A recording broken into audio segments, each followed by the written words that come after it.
This is Author. My name is Sven Michael Davison, and today I have a continuation with Rex Pickett, who will be talking about his life as a screenwriter. Here we go. And speaking of screenplays, I know you had an experience on Alien 3. Oh, right. I'm curious to... Whipsawing around there. That's somewhere in the middle of this whole painful journey. We could talk about the journey between your last film and Alien 3. Well, okay. After my second feature film, From Hollywood to Deadwood, Island Pictures bought it. They butchered it, and it didn't do well. And there's other reasons. It was undercapitalized. And the screenplay, however, did get me my first official writing job with Kevin Bacon at Columbia TriStar, and now Sony. That's a different story. Barbara and I started to kind of go in different directions, and the two films, 10 years of our lives, took a lot out of us.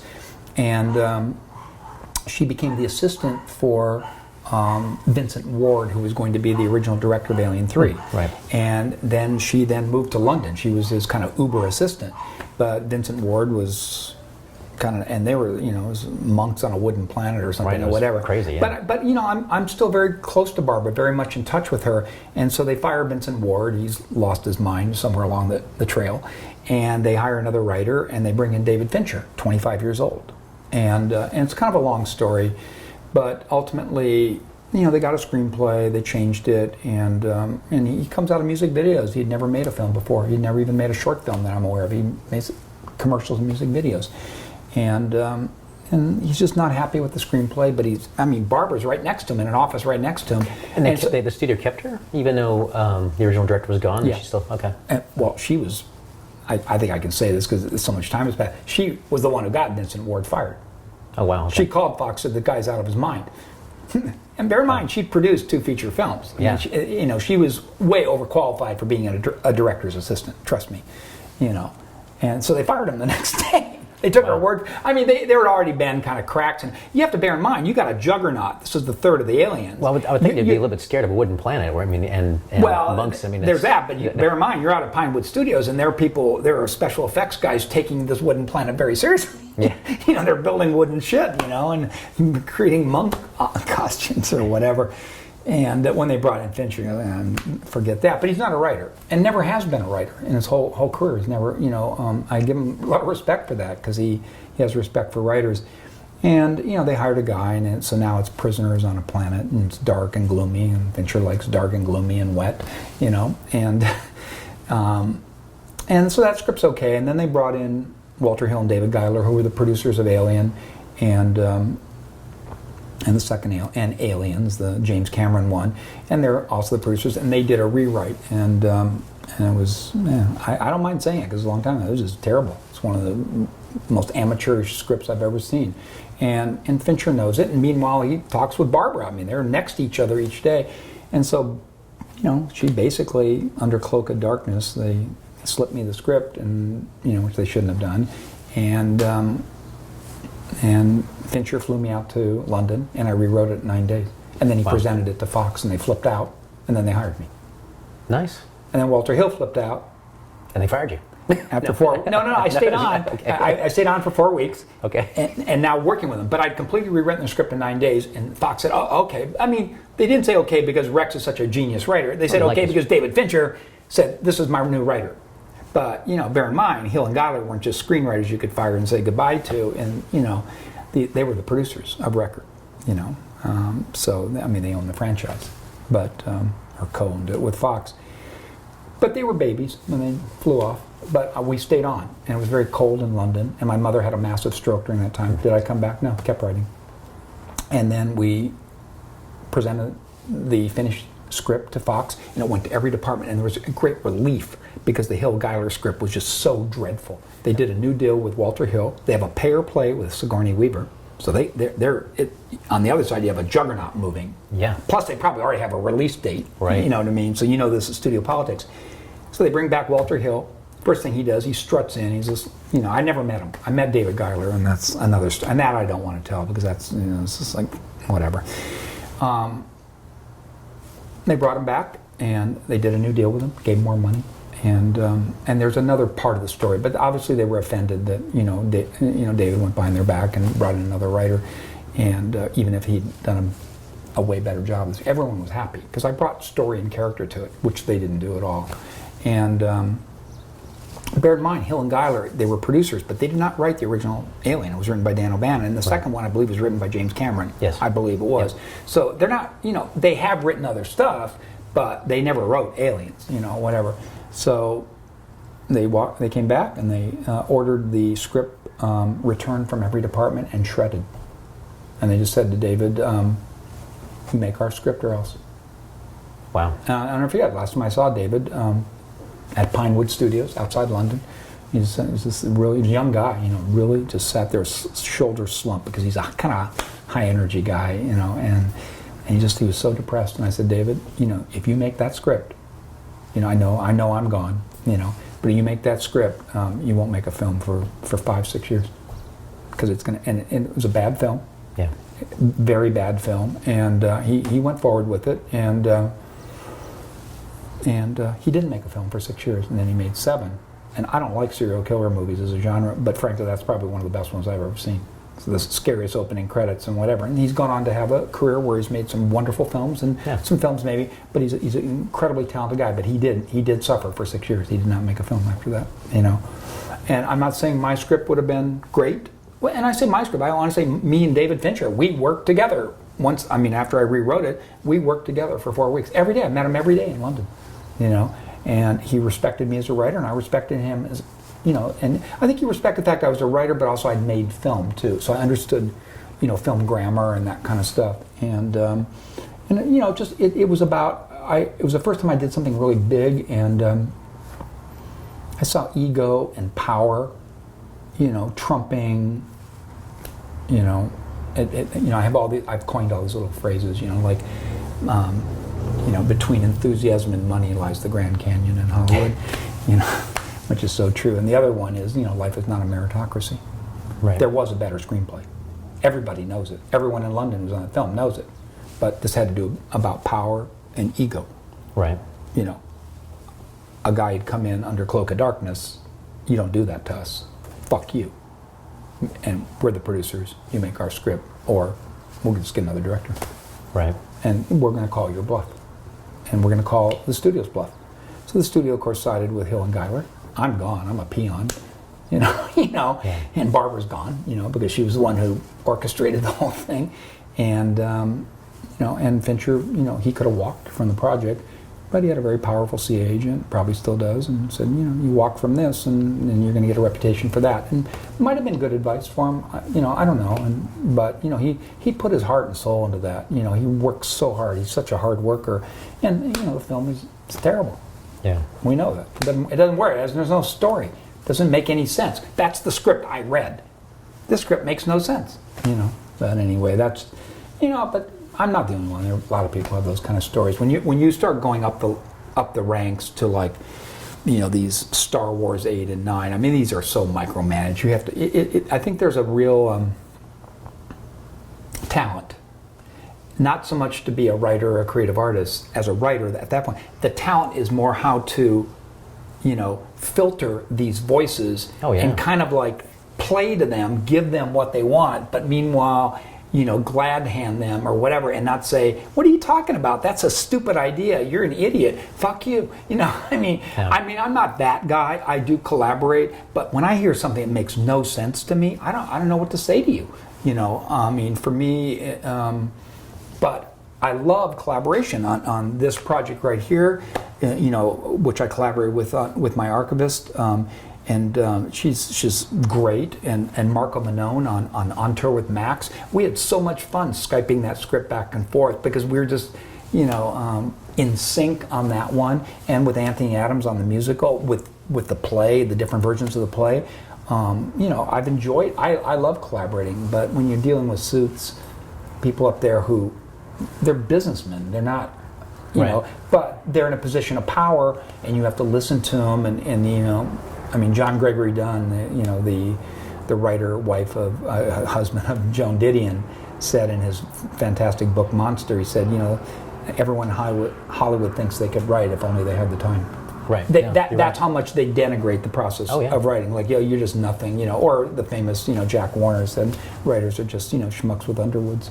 To quote a studio chair, which I will not name him, but I used to work for them, but I've worked at 3 studios, so figure it out. But He was always famous for saying, you know, all you need is a release date and everything else falls into place. And he's always used to micromanage directors, because I used to have to deal with the directors for the DVDs, and you know, I would I just realized what I revealed in the studio. The directors would come in my office and they'd talk about how much they had been micromanaged and how much, you know, the studio just, you know, kept telling them what to do.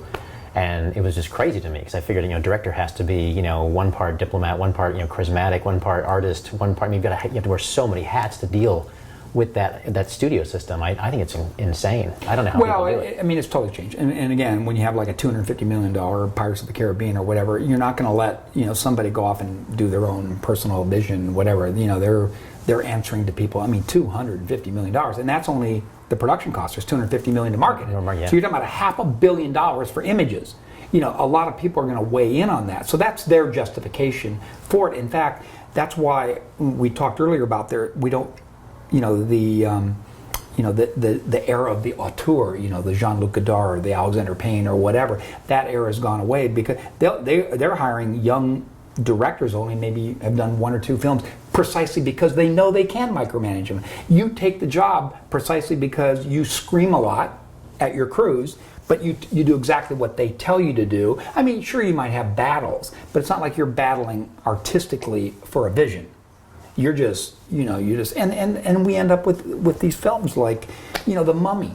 I mean, it was just getting trashed. It's going to have a horrible weekend or whatever, and so that's the downside. I mean, and probably almost always the downside. They're trying to protect a franchise. They're trying to protect a huge investment, but at the same time, if you don't allow for that, you know, that at least some semblance of artistic expression, you're going to end up with just totally dumbed down, low common denominator, nonsensical, because you hit every little button or whatever. That's not the way stories, it's not the way art should be made. But I understand from the corporate level, we're not going to just give you, right, Sven, $500 million and we'll see you in a year with your movie. Yeah. They just don't do that anymore. They've done it. Jim Cameron, maybe, but that's about it. Well, yeah, but yeah, no. He's the only one I can think of. Yeah, and we could talk about Titanic stories then, but you know, and they've done it. I mean, of course, you know, famous Heaven's Gate, where they allowed somebody to do it, but at the same time, you can't look at those things, because we could also look at the corporate decisions to do, I don't know, The Mummy or whatever it is that's going to completely color King Arthur or whatever. So why don't we just fire all those people? You clearly were wrong. You know what I mean?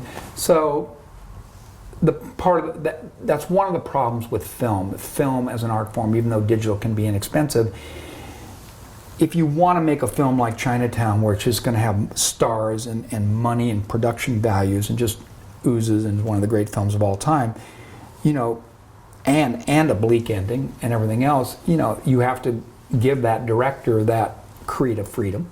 Right. And there's a guy named Robert Evans who gave that to Roman Polanski. Right. You know, of course, we're talking about the '70s, though. So this yeah, is we're a much talking about totally different world, and we're not going back to that world, unfortunately. Yeah. And in fact, we just can't reverse it in some ways. And you know, the cinemas might ultimately. I think about this a lot. I think about where content's going. I think about, you know, TV and what's happening with that. And there's an explosion of content there. Film, of course, the theater. I love going to theaters. Theaters have never been better. They're like private screening rooms today, and yet I never go, because it's just it's drivel. It's video games. It's, you know, it's dystopian monster movies. And, you know, it's not character-driven films, which we used to see. Here's something for you. In 1983, 10% of all theaters in the United States of America were showing a subtitled film.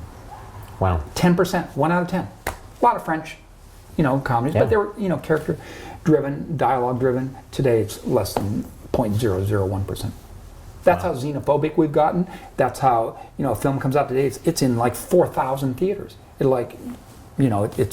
a monopoly over theaters of just the few.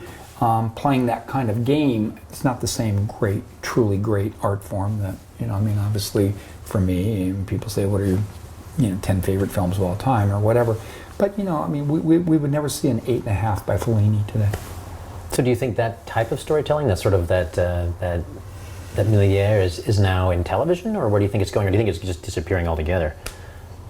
That 8.5, that's disappearing altogether, for sure.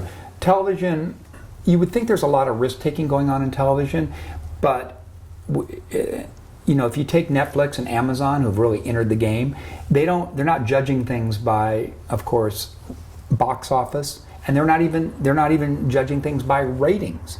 They go by subscriptions, So they're trying to really refresh their homepage with this, and they've had success. I mean, Amazon, produced Manchester by the Sea, and they did a traditional theatrical run with it, which Netflix doesn't do. And of course, there's the new thing, and the Academy is going to have to deal with this, is whether Netflix original streaming should be allowed to be up for consideration for Oscars, and that's something they're dealing with. The Cannes Film Festival, for the first time this year, they screened a Netflix original that's going to go straight to streaming. They'd never done. I mean, they're willing to do it.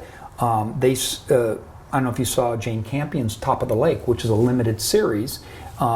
They screened that in its entirety at the Cannes Film Festival this year, in its entirety. But it's meant to go. We'll see it in September on the Sundance Channel.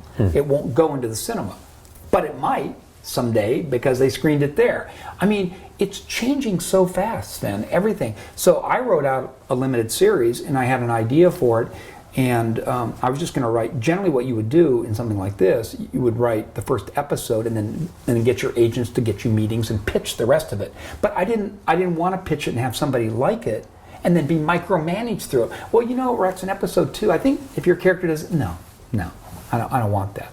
And I just love the story so much. And it's totally different from anything I've ever done. It's about a young archivist who comes to work on a famous writer's project, but her predecessor, who had been found dead, had an affair with that author, and she actually finds the correspondence of that affair in the dark archives. I mean, and I got into a whole other world of archives and archivists and what archivists do. They come across compromising material, and then it turns into a murder mystery wrapped around an erotic romance. And it goes back in the past and I was so engrossed in the idea that I wrote the whole thing out, all 8 episodes, 530 screenplay pages. Wow! And you say, "Well, I've never seen that on my desk before," but again, this is the world we live in. I mean, it's. I could still probably be micromanaged. I would hope that. It's a multi-layered script, and I'm not trying to promote it here. It's a multi-layered script, and it's sophisticated. We know that sophistication has gone out of the cinemas. We know that. We don't even call it cinema anymore, Right. And in fact, they're probably just going to become gaming places at some point, right. So we want to believe that sophistication has gone to TV and to streaming and everything else. Now we get into something a little bit different, which is attention spans, being able to have the attention span to read a novel. I have a publishing agent, and he said, Rex, I don't want to see a novel in here under 60,000 words, over 60,000 words. 60,000? That was 90,000. Sideways, this little guy is 85,000. Wow. No, 60,000. And this guy. How long is Chile? Is it? In the same vein, okay. But vertical is more. It's like about 125,000 words. No, he didn't want to see anything over 60,000 words. And wow. and because I've heard the cutoff is 90, but 60 is like wow. And he's he's in his 50s or whatever. I mean, he's not like a young guy or whatever. So, God forbid you should write War and Peace. Oh well, yeah, it would never get off the ground. And you never would have a Max Perkins take a Thomas Wolfe who'd written million-word manuscripts that his biography is incredible, Max Perkins, and then find the 300,000-word novel in his million-word. Of Time in the River or whatever the 2 great novels that he wrote. We just live in a different world. Deep immersive reading the thought that one day I decide to buy the entire collected works of C.G. Jung, and I'm looking at 20 volumes, and I read 5 hours every day for 6 months every day. But I didn't have an iPhone. I didn't have a computer. I wasn't getting email. There was no internet. I didn't even have a TV. I think other than a doctoral student, I can't imagine anybody else doing that after you did. Well, yeah, even then it was probably, but I wasn't the only one. I mean, there were people, we call it deep immersive reading. So I remember I had to read War and Peace for a class. I was 19 years old. And it wasn't the only book I had to read. And on top of that, we were on the quarter system, not the semester system. Yeah. So for one class, I had to read War and Peace and Dostoevsky's The Possessed. I said the only way I'm going to get through this is wake up every morning at 7 a.m. and read for 2 hours. Because you can't read for 15 minutes and check email and remember all those Russian names. You just can't do that. We're in a different world. I mean, who reads? And these were some of the, and I admit it was a struggle through certain places. But when you get to the end, you realize, my God, you've really experienced something. You really opened new neural pathways or whatever. Reading, going in there. Don Quixote, for example. It's a 1,000-page novel, and I read that for a class. And I was reading, probably 50, 60 pages a day, every day, to stay in that story. Who does that today? Everything's so fast, and that's what I worry about TV. Is, I don't think Jeff Bezos, and I don't think Ted Sarandos, the chief content officer at Netflix. He's probably the most powerful person in Hollywood right now. They have $6 billion for content acquisition and production, and they're huge. But if scripted, interesting, sophisticated, multi-layered, stuff isn't selling, and their subscriptions are dropping, they'll go to whatever the algorithms are telling them to go to. Right. They don't care. It's just about money. They're not in this for art. They're in it because, they know streaming is big, and they've got 100 million subscriptions. They've expanded into so many countries. And if all people want to watch is Duck Dynasty, that's what they're going to give you. Because they have algorithms telling them now. So you don't have a czar sitting up there going, you know what? This may not make money, but I don't give a shit. We're making Chinatown. I don't fucking care what you think. I got the power now. We're doing it. We don't live in that day. We live in a day that's driven by the low common denominator. And unfortunately, certainly I believe in, freedom of speech and the democratic process and everything else. But I think sometimes, it takes a forceful, visionary person who has the power to say, you know what, here's something different. And if I give it to you, in other words, I'm not going to let you, the audience, make the decision. But because of the power of computers and the way in which we can gauge what people want, we're tailoring stories for you. But that's not how art is created. It's not how it's fashioned at all. It's when those people come out of nowhere and that present you with this. But if we say, oh, we're just going to give you what you want, then you are going to end up with totally jejune, low common denominator stuff. And that's, I hope, I do see some hope with television in terms of scripted content, but I do know that, the economics, it could quickly become just like what Hollywood has become with feature films. There are still some good films. We do see them out there. Manchester by the Sea, Moonlight. There were a few good ones, but I'm not seeing as many. And I'm not seeing the same reason to go to the movie theater as I once did. Right. And, and maybe that's just because I've, developed a certain aesthetic sensibility that is, I don't know, not being nourished by, the current regimes out there. Not that they're going to change their mind, but I just know that back in the 80s, for example, even the 70s, there were way more. Of course, back then it was before Blockbuster. If you wanted to see a film, you had to go to a theater. That was it. So I'd go to theater 250 times a year. You know? Of course, a lot of revival houses, which then Blockbuster and Netflix and DVD put out of business. Obviated. They put out of business. But even then, I'm not watching a lot of films here, even though I can go to Roku and I have 2 million films. It's I don't really want to watch things that I've seen before.